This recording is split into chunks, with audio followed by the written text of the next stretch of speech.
예배도 하나님의 큰 은혜와 깨달음과 변화가 일어나기를 주의 이름으로 축원합니다. 아멘. 남자 아이들이 대부분 그렇지만요, 저도 어렸을 때 이렇게 조리식 장난감을 좋아했습니다. 그때는 좀 허접하고 간단하긴 했지만은 뭔가를 새롭게 맞히는 걸 좋아했었어요. 그래서 집에 있는 가전제품들도 다 제가 열어서 분해하고 조립, 시계도 그렇고 많이 했던 기억이 있습니다. 결혼을 하고 또 아들을 낳다 보니까 또 역시 사내 아이라서 그런지 이 조립식 장난감을 좋아해요. 그러다 보니까 아이를 위해서, 어떨 땐 저를 위해서라도 아이 장난감을 사주고 같이 조립하는 그 기쁨을 누리게 됩니다. 그런데 요즘 장난감은요, 옛날과 다르게 굉장히 다양하고 또 세밀하고 굉장히 아주 훌륭하게 작품을 만들어지고 있습니다. 흔히 레고라든지 케이닉스 같은 것이 대표적인데, 그 조립 물품에는 그 안에는 꼭 그 조립에 대한 설명서가 아주 자세하게 그림까지 그려가면서 나와 있는 것을 보게 됩니다. 얼마나 세밀하고 얼마나 다양한지요. 그 조립서 책만 해도 굉장히 두껍고 혹은 2권씩 들어가 있는 제품도 한두 가지가 아닙니다. 조립할 때 어려움은요, 그 많은 그 부품 중에서 이번에 끼워 넣어야 될 그 자그마한 부품을 찾아내는 것, 어쩌면 이게 제일 힘든 것 같아요. 그걸 찾아내서 원하는 위치에 지시한 대로 잘 끼워내는 그런 재미가 있습니다. 그런데 그것을 정확한 위치에 정확한 단계에 정확한 물품을 맞추어야 결국은 거기에서 처음 제공했던 그 완성도의 모습으로 내 장난감을 만들어낼 수가 있습니다. 그런데 여러분, 한참 하다 보면은 막 남는 경우가 있어요. 남는 경우, 물론 조그만 제품, 간단한 제품, 크게 중요하지 않는 제품들은 남는 게 몇 가지가 있는데, 중요한 부품들이 한두 가지 다 끝난데도 불구하고 남아있다면 그건 낭패입니다. 그거는 여분을 많이 넣어주지 않는 건데, 남아있다는 것은 분명히 내가 어느 부분에서 그거를 끼워 놓지 못했던, 놓쳤던 것은 아닐까 생각이 됩니다. 그것을 어느 단계인가 찾으려면요, 다시 처음부터 돌아봐야 돼요. 어쩌면 지금까지 맞춘 걸 다시 다 풀러내야 되는 수고를 또 해야 될 줄로 모릅니다.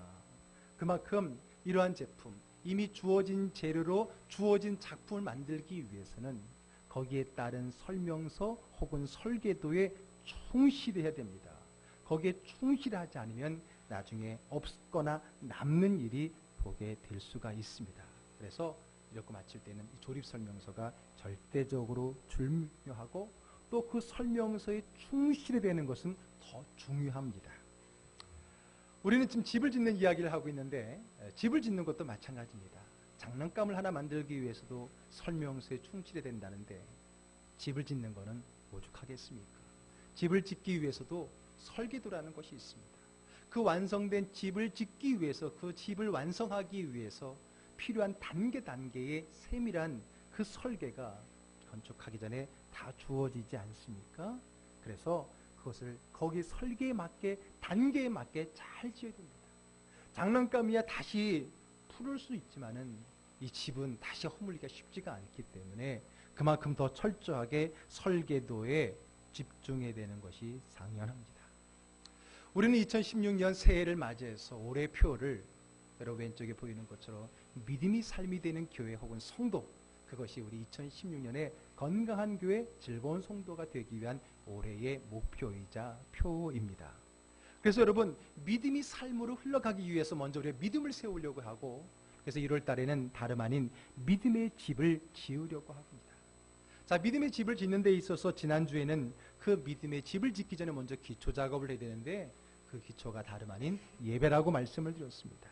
예배. 바로 주님 앞으로 나아가는 그 예배가 우리가 지어야 될 그 믿음의 집의 가장 기초가 된다는 겁니다. 자, 그리고 우리는 그 예배라고 하는 그 기초 위에 믿음의 집을, 건물을 세우려고 합니다. 성경 에베소서에 보게 되면 이런 말씀이 있습니다. 2장 22절의 말씀 같이 한번 읽어볼까요? 너희도 성령 안에서 하나님이 거하실 처소가 되기 위하여 예수 안에서 함께 지어져 가느니라. 아멘. 함께 지어져 간다고 성경은 얘기합니다. 무슨 집이요? 하나님이 거하실 처소. 즉 우리가 짓는 집은 다름이 아니라 하나님의 임재, 하나님이 거하시는 하나님의 믿음의 집을 짓는 건데, 오늘 우리의 신앙의 삶이 바로 그러한 집이 지어져가는 삶이다라고 오늘 성경은 우리에게 얘기해주고 있습니다. 그래서 우리가 지어야 될 그 집이 다름 아닌 믿음의 집입니다. 그러면 하나님이 거하실 처소인 이 믿음의 집은 어떻게 지어야 할까요? 어떻게 지어나가는 것일까요? 분명한 것은 여기에도 설계도가 있다는 겁니다. 그리고 하나님이 거하실 처소 이 믿음의 집에 대한 설계도는 다름 아닌 하나님의 말씀이라고 하는 겁니다. 우리가 올해 믿음이 삶이 되는 교회의 성도가 되기 위해서 그 믿음의 여러 가지 다양한 삶에 실천되는 것 중에서 크게 중요한 기초 4가지를 말하고 있죠. 말씀과 먼저 예배와 말씀과 기도와 전도라고 말했습니다. 그 중에서 예배가 지난주에 이 믿음의 집의 기초라고 한다면 오늘 이 말씀은 바로 건물이 되어야 될 겁니다. 그리고 그 건물, 그것을 지어가는 설계도가 오늘 우리에게 주어지는 하나님의 말씀이라고 하는 겁니다. 성경에 특별히 구약에서 나타나는 위대한 건축 몇 가지가 있습니다. 저는 그 첫 번째 성경에 등장하는 위대한 건축 중에 하나가 뭐냐? 바로 노아가 지은 방주라고 생각합니다. 노아가 지은 그 방주. 타락한 인간들을 보고 하나님은 물로 심판하시기로 작정을 하십니다. 그러면서 그 심판이 아니라 구원이 되게 하기 위해서 하나님은 의로운 사람 노아를 택하시죠. 그리고 노아에게 방주를 지으라고 합니다. 그래서 그 방주를 통해서 너와 너의 가족과 그리고 인류의 구원의 씨앗을 만들라라고 말하고 있는 겁니다. 자, 그런데 노아에게 방주를 만들라고 말씀하신 그 내용을 가볼게요. 창세기 6장 14절의 말씀 우리 한번 읽으면서 옆 사람 조는 사람 콕콕 찔러가면서 한번 읽어보도록 하겠습니다. 같이 읽습니다. 너는 고페르 나무로 나를 위하여 방주를 만들되 그 안에 칸들을 막고 역청을 그 안팎에 칠하라. 예, 우리 하나님께서는요 지금 방주를 만들라라고 하실 때 그냥 야 큰 배를 만들어라, 이게 많은 사람 혹은 짐승들 들어갈 수 있는 공간의 배를 만들어라라고 막연하게 지시하지 않으셨습니다. 하나님은요 정확하게 세밀하게 구조와 크기와 길이와 혹은 그 재료까지도 말씀해 주신 것을 보게 됩니다. 하나님은 막연하게 지시하시는 분이 아닙니다. 우리의 삶을 그냥 잘 살아라 혹은 사랑하며 살아라 이렇게 추상적으로 말하시는 분이 아니에요. 세밀하게 구체적으로 우리가 실천할 수 있는 그 내용으로 말씀해 주시는 것을 알 수 있습니다. 자, 그랬더니 노아가 뭐 어떻게 했습니까? 6장 22절의 말씀 같이 읽습니다. 노아가 그와 같이 하여 하나님이 자기에게 명하신 대로 다 준행하였더라 그랬습니다. 자기에게 명하신 대로, 지시하신 대로, 자기에게 준 방주의 설계대로 하나도 빠짐없이 준행했다, 그대로 실천했다라고 하는 겁니다. 노아는요 방주를 자기가 만들고 싶은 대로 만든 게 아닙니다. 자기가 상상한 대로 만든 것이 아닙니다. 어디서 본 것을 본따서 만든 것도 더욱더 아닙니다. 하나님이 말씀하신 대로, 가르쳐 주신 대로, 지시하신 대로 만들었다라고 하는 거예요. 결국은 그 방주는 그와 그의 가족 그리고 나아가서 인류를 구원할 수가 있던 겁니다. 그리고 출애굽기로 가면요 또 하나의 위대한 건축이 나타납니다. 그거는 다름 아닌 또 다른 하나님의 임재의 처소인 성막입니다. 애굽을 탈출한 이스라엘 백성들이 가나안에 가기 위해서 광야라는 그 어둠의 땅을 지납니다. 그 광야란 척박한 땅을 지날 때 하나님은 그들에게 성막을 지으라고 말합니다. 즉 하나님의 임재가 추상적으로가 아니라 보여지는 하나님의 임재. 그 당시에 하나님의 임재는 구름 기둥으로 보여주셨어요. 보여지는 하나님의 임재의 자리를 만들어라고 하면서 성막을 만들 것을 지시하는 것을 볼 수 있는데, 여기서도 하나님은 성막을 그냥 대충 이렇게 만들어라가 아니라, 여러분 출애굽기 그 부분을 보게 되면 너무나 세밀하게, 아니 어떻게 이런 것까지도 다 지시해 주시나 할 정도로 하나님은 세밀하게 그 성막에 대한 세밀한 설계도를 제시해 주고 있는 것을 보게 됩니다. 그냥 그림을 그려준 것도 아니에요. 다 말로써 세밀하게 설명해 주는 것을 볼 수 있습니다. 자, 한번 볼까요? 출애굽기 25장 8절과 9절의 말씀입니다. 함께 읽습니다. 내가 그들 중에 거할 성소를 그들이 나를 위하여 짓되 물은 내게 보이는 모양대로 장막을 짓고 기구들도 그 모양을 따라 지을지니라. 아멘. 내게 보이는 모양대로, 그러니까 그림을 그려준 건지 아는데 아닙니다. 말로 자세하게 설명을 그 다음부터 해나가요. 보면 세밀하게 재료와 치수와 공정까지, 세밀하게 실을 쓸 때도 무슨 색실, 자색실, 뭐 이렇게 색깔까지도 정확하게 세밀하게 지시해서 설계도를 보여주는 하나님의 모습을 보게 됩니다. 그리고 모세와 이스라엘 백성들은 자기들이 보기에 좋은 성막이 아닌 하나님이 지시한 그 말씀 그대로의 성막을 지어서 봉헌해 드리게 되는 거죠. 39장 32절의 말씀도 읽어볼까요? 이스라엘 자손이 이와 같이 성막 곧 회막의 모든 역사를 마치되 여호와께서 모세에게 명령하신 대로 다 행하고, 예, 그랬습니다. 자기들 마음대로 행했습니까? 자기들이 만들고 싶은 대로 만들었습니까? 아닙니다. 하나님이 명하시고 지시하시고 가르쳐 주신 그대로 그 설계대로 만들었다라고 성경은 우리에게 분명하게 말해요. 그 결과 어떠했습니까? 출애굽기 40장 34절의 말씀. 구름이 회막에 덮이고 여호와의 영광이 성막에 충만하매. 구름, 하나님의 임재에 보여주는 상징인 그 구름이 성막, 하나님의 임재의 처소에 가득 채워진 줄로 믿으시기를 바랍니다. 아멘. 그래요. 하나님의 말씀대로 지은 그 성막에 하나님의 임재가 충만히 임하게 되었다라고 하는 겁니다. 하나님의 처소가 된 겁니다.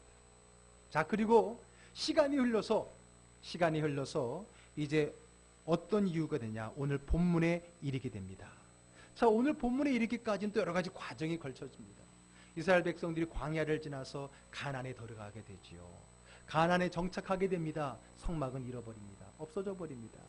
그리고 성전을 지어야 될 텐데 우여곡절 끝에 다윗이 아니라 그의 아들 솔로몬이 성전을 지어서 하나님께 봉헌해 드리죠. 그런데 이스라엘 백성들은 어느덧 북이스라엘과 남유다로 나눠지게 되고요.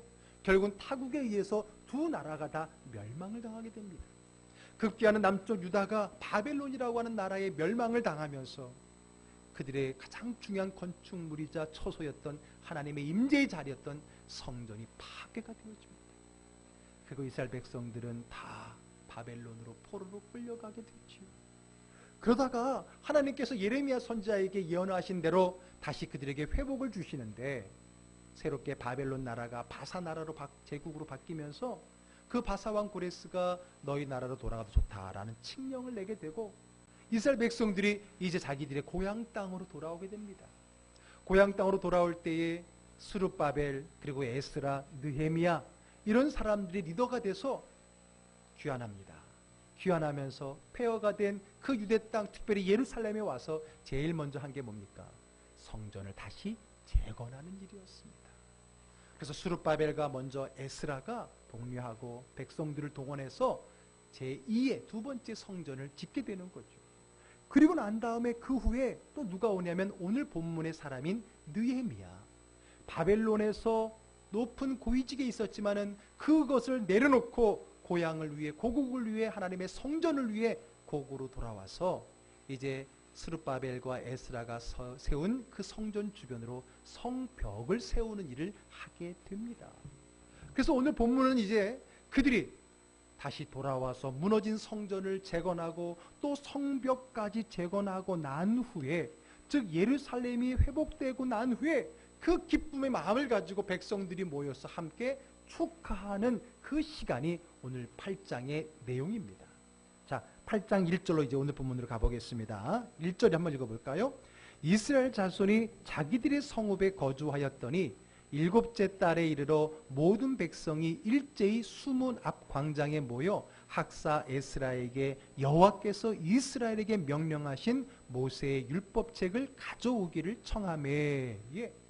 그들이 드디어 성전을 다시 재건했습니다. 성벽을 마무리했습니다. 그들이 기쁜 나머지 모여들었는데 그들이 모여서 제일 먼저 한 게 뭐였습니까? 하나님의 말씀, 모세의 율법책을 가져오게 했다는 거예요. 자, 여러분 생각해 보세요.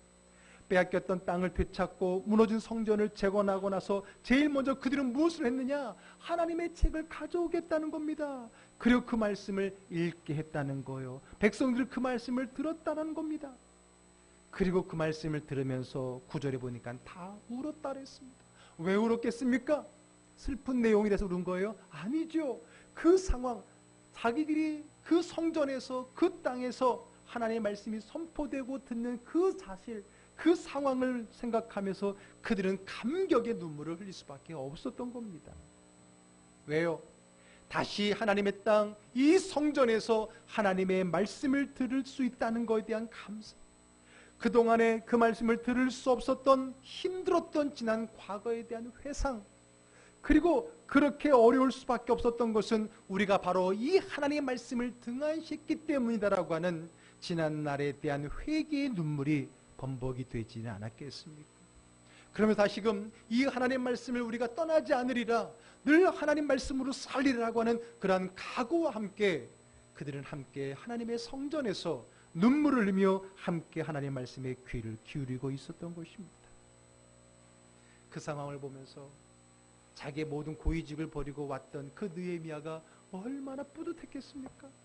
그 백성들을 바라보면서 얼마나 기뻤겠습니까? 그래서 그 느헤미야가 백성들에게 말합니다. 이제 그만 울자. 이제 그만 울자. 이제부터는 우리의 삶에 기쁨과 즐거움이 넘치리라 하면서 이제는 축제를 선포하고 그들이 그곳에서 다시 되찾은 땅과 다시 되지은 하나님의 성전터 앞에서 함께 기뻐하며 즐거워하며 축제를 벌이게 됩니다. 그런데 그 다음 날, 오늘 본문은 바로 그 다음 날 13절의 이야기부터 시작이 됩니다. 13절 한번 읽어볼까요? 그 이튿날 뭇 백성의 족장들과 제사장들과 레위 사람들이 율법의 말씀을 밝히 알고자 하여 학사 에스라에게 모여서, 하나님 말씀을 읽었고 거기에 대한 감격의 눈물을 흘렸고 잔치도 벌렸습니다. 그리고 끝났어요. 그런데 끝난 게 아닌 거예요. 백성들은요, 끝나고 돌아가서도 왠지 멈추지 않는 자신의 마음의 감격을 가지고 모였던 겁니다. 그리고 잔치는 끝났지만 다시 모여서 누구를 불러냅니까? 학자며 제사장이었던 에스라를 불러냅니다. 다시 한번 우리에게 말씀을 가르쳐 주세요. 말씀을 들려주세요라고 소리쳐 요청을 하게 됩니다. 왜요? 그들은 지난 어려움의 원인이 바로 하나님의 말씀을 등한시했다는 것을 깨달았기 때문이에요. 지난날에 우리 모든 멸망과 아픔의 상처와 고된 삶의 원인은 우리가 하나님이 우리에게 주신 그 말씀을 무시했고 등한시했고 잃어버렸고 실천하지 않았기 때문이라는 걸 깨달았기 때문이에요.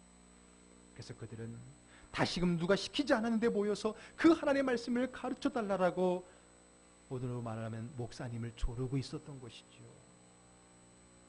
이제 알았어요. 하나님 말씀으로 살아가야 된다는 것을. 이제 알았어요. 하나님 말씀으로 살아가야 된다는 것을. 하나님 말씀이 우리를 지키고 하나님의 말씀으로 우리의 믿음을 세워간다는 것을 비로소 알게 되었던 겁니다. 에스라가 모이던 이스라엘 백성들에게 하나님의 말씀을 전하고 있습니다. 율법책에 의하면 지금 그들이 모이던 달이 그들의 종교력으로 7번째 달이거든요. 7번째 달이다라고 가르쳐주면서 성경에 보니까 7째 달에 절기가 있다는 거예요. 절기가 있어요. 그 절기가 무슨 절기냐? 다름 아닌 초막절이다. 초막절은 뭐냐? 이스라엘 백성들이 출애굽을 할 때에 광야에서 장막을 짓고 살았던 것을 기념하는 것이고, 그것은 마치 우리의 인생 여정과 같은 것이고, 그러므로 이 초막절 절기에는 우리도 마찬가지 조상들이 광야에서 초막을 쳤던 것처럼 우리도 초막을 지고 그 집에 살면서 다시 한번 하나님의 꿈과 가나안의 비전을 갖는 시간을 가져야 됩니다라는 말씀을 가르쳤던 거예요. 그랬더니 이스라엘 백성들이 어떻게 행동을 합니까? 어떻게 합니까?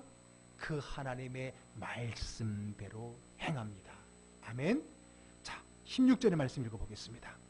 백성이 이에 나가서 나뭇가지를 가져다가 혹은 지붕 위에 혹은 뜰 안에 혹은 하나님의 전뜰에 혹은 숨은 광장에 혹은 에브라임 문 광장에 초막을 짓되. 아멘.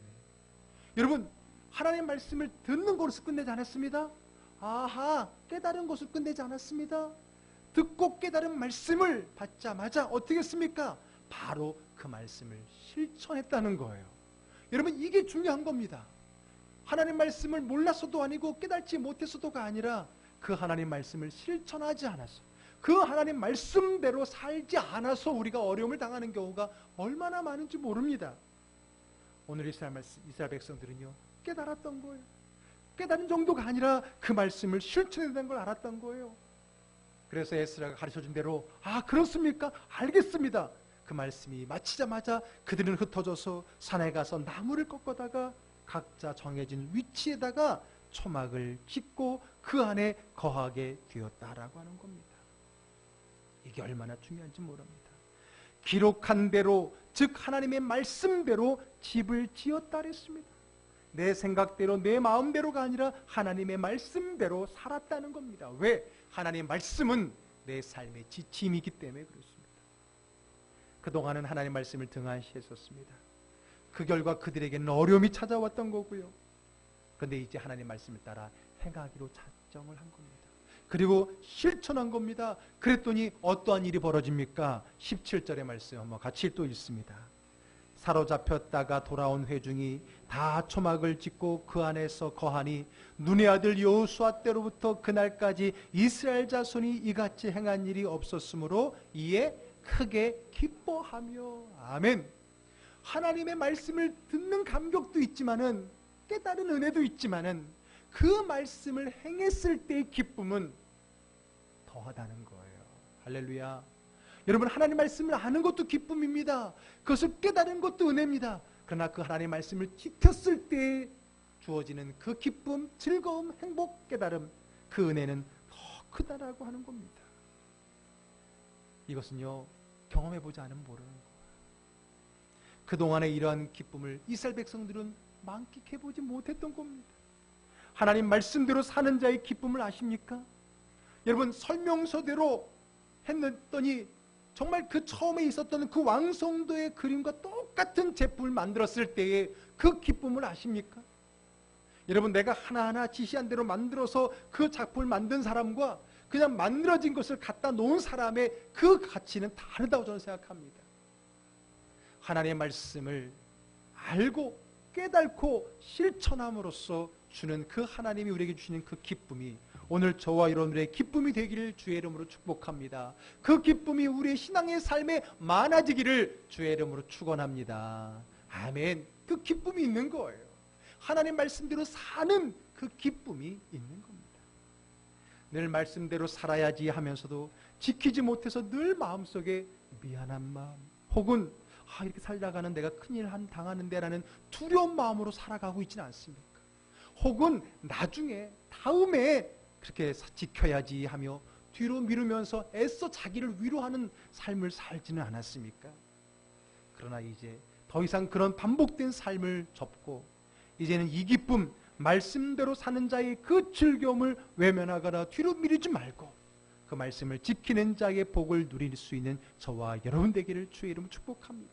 왜요? 하나님께서는 우리의 믿음의 집, 우리의 삶의 집에 대한 정확한 설계들을 가지신 분이기 때문에 그래요. 왜 그런지 아세요? 왜 하나님이 나에 대한 믿음의 집, 내가 살아가야 될 삶의 집에 대한 정확한 설계들을 갖고 계십니까? 왜 그분이 설계하셨기 때문에 그래요. 그분이 나를 만드셨기 때문에 그래요. 그분이 나에게 주신 삶이 있기 때문에 그래요.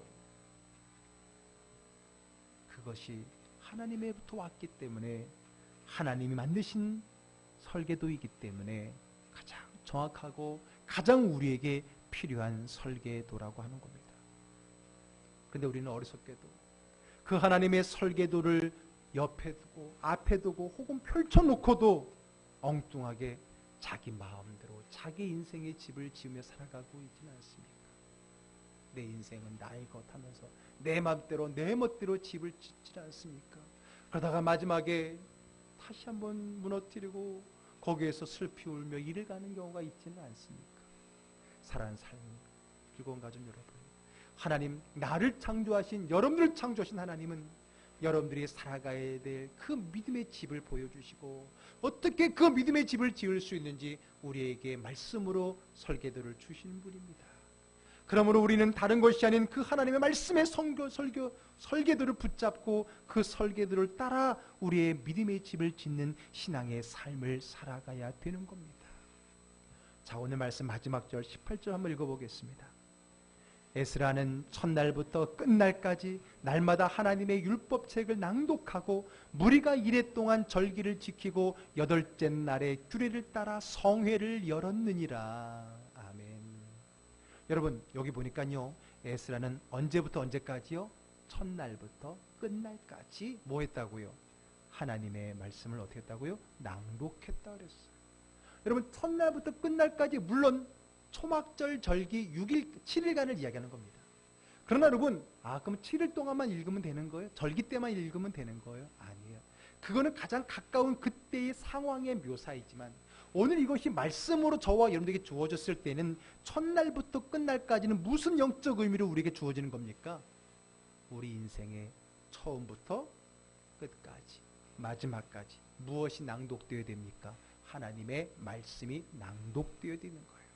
하나님의 말씀이 우리의 삶 가운데 낭독되어야 되는 거예요. 그거는요, 집을 지을 때 처음부터 마지막 완공할 때까지 계속해서 설계도를 보고 집을 지으라는 것과 같은 말인 것입니다. 대충 설계도를 보고 알겠어 하고 집을 지어서는 안 됩니다.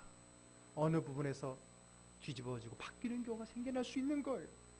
그러므로 우리의 인생의 처음부터 마지막까지 우리는 하나님의 말씀이 늘 낭독되어야 됩니다. 늘 하나님의 말씀이 우리의 삶의 설계도로 제시되어져야 되는 것입니다. 그것이 오늘 우리에게 주어진 하나님의 은혜라고 하는 겁니다. 그게 바로 처음부터 마지막까지. 자, 그런데 여러분, 한 가지 더 재미있는 건요, 오늘 이 본문이 무슨 절기가 됐다고요? 초막절입니다. 여러분, 성경에서 초막절은요, 오늘날로 말하면 추수감사절입니다. 이스라엘 백성들에게서의 초막절은 한 해의 마지막 절기입니다. 그래서 항상 추수하는 얘기를 하고요, 이것은 영적으로 말하면 종말을 이야기하는 겁니다.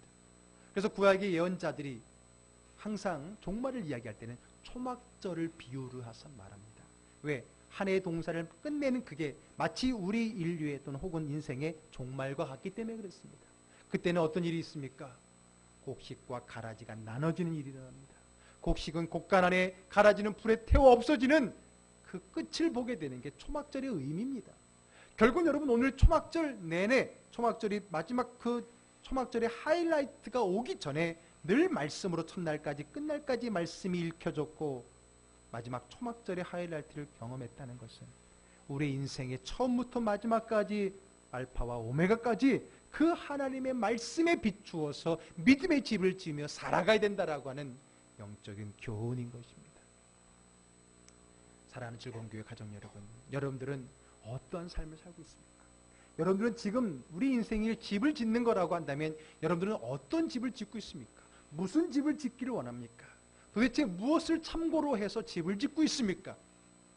어떤 사람은 아무런 계획 없이, 설계 없이, 완성도에 대한 그림 없이 그저 주어진 대로 집을 짓는 사람이 있는가 하면, 어떤 사람들은 자기가 원하는 그림이 돼 잘못된 그림을 가지고 그것을 짓느니라고 애쓰고 수고하는 인생들도 많습니다. 그러나 오늘 하나님 우리에게 말씀하십니다. 너희가 지어야 할지 믿음의 집, 그것은 하나님이 주신 설계도에 의해서만 완성될 수 있다라고요. 오늘 그 주신 그 하나님의 말씀을 붙들고 말씀에 비추어 우리 인생의 집을 지어 나아갈 때 우리의 마지막은 하나님의 영광의, 하나님의 능력의 삶을 살게 되는 것입니다. 시편 109편 105절 106절 말씀을 한번 읽어보겠습니다. 주의 말씀은 내 발의 등이요 내 길의 빛이니이다. 주의 의로운 규례들을 지키기로 맹세하고 굳게 정하였나이다. 아멘. 주의 말씀은 내가 살아가야 될, 내가 오늘 해야 될 집 짓기의 공정의 등이고 빛이라고 그랬습니다. 오늘 이 말씀을 놓치고 살아간다면 우리 집은 상상도 할 수 없는 엄청난 오류를 가진 부실한 집이 될지도 모릅니다. 오늘 말씀에 주의 말씀은 내 발의 등이고 내게 빛이라 했고요, 이 의로운 규례들을 지키기로, 하나님의 말씀이 의로운 규례라는 거예요. 그것을 지키기로 맹세하고 굳게 정했다 그랬습니다.